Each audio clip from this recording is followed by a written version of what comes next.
Na sehemu nyingine ila ni mchungaji wetu, mchungaji kijana anaitwa mchungaji Daniel. Popote alipo tunamkaribisha katika kipindi chetu kizuri cha Continue Jifunze. Karibu sana mchungaji Daniel. Asante watazamaji wazuri. Asante sana wakati mnasindikiza na makofi ya nguvu kabisa mpaka wanafika.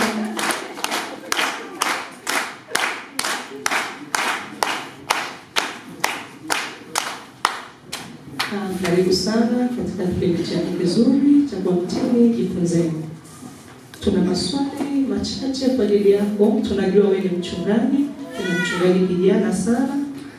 Tuna swali la kwanza, nafasi ya mwanamke katika kanisa hivi ni ya umuhimu? Mchungaji, unaichukuliaje nafasi ya mwanamke katika kanisa? Hebu niseme tu jambo moja. Tunaposema kanisa, tunazungumza kundi la watu waliokusanyika mahali pamoja kumwabudu Mungu. Pia kanisa ni mtu kama mtu binafsi anaitwa pia kanisa. Niseme tu kwanza, katika maisha ya kawaida mwanaume bila mwanamke hamna maana chochote, na mwanamke ni chombo. Biblia inasema apateni amepata chombo chema. Katika mwili wa Kristo mwanamke ana nafasi kubwa katika utumishi. Mwanamke moyo wake ni rahisi kubondeka, mwanamke ni rahisi kubadilika, kwa sababu mara nyingi mwanamke anaendeshwa na msisimuko na mihemko. Zamani kusema hivyo, lakini uhalisia kwa mtu ambaye anayekwenda kwa mihemko ni rahisi kukubaliana na kila jambo. Na kanisani mwanamke ana sehemu kubwa sana, kwa sababu hata Biblia inasema tutapata wapi wanawake wataweza kuombolezao. Wanaume wataombolezaji, lakini wanawake walio kanisani wataomba, wataisogeza huduma mbele za Mungu, watalia kwa ajili ya watoto, watalia kwa ajili ya waume zao, na mambo yaende mbele. Lakini niseme tu hivi, katika utumishi wa Mungu, kama tunaona siku hii ya leo wanawake wanapomtumikia Mungu, tunaona kwamba Mungu ameingia ndani ya wanawake kwa nguvu.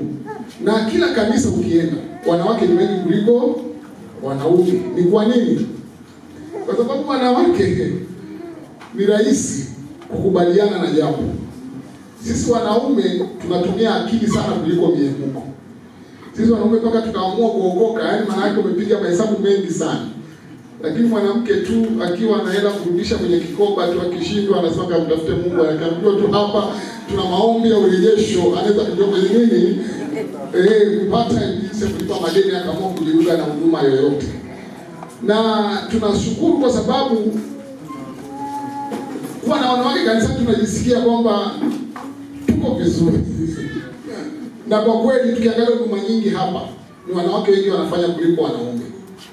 Kweli kabisa, katika mwili wa Kristo wanawake wanaojenga sana kuliko wanaume. Ukiingia kwenye kwaya wanaume wako 3, wanawake 30. Ukiingia kwenye praise wanaume ni wachache kuliko wanawake. Ukienda kumtunza mchungaji wanawake wanatunza kuliko wanaume.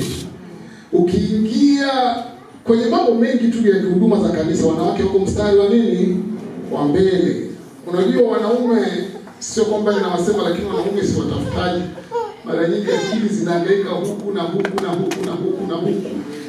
Na niseme tu hivi, mwanaume ambao uko mahali hapa, msukume mke wako kwenye huduma, kwa sababu akiwepo huku ni usalama wa maisha yako.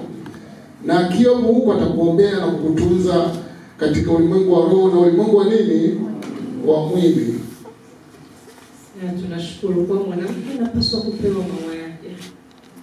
Mambo vizuri sana. Lakini wasiwe na kiburi. Basi utakuwa umejibu hata lile la pili ambalo nilitaka kukuuliza. Umejibu yote. Kwa mantiki hiyo, Mungu akubariki. Tutakaribisha tena kwenye kipindi chetu kizuri. Bwana akitujalia mwakani. Asante.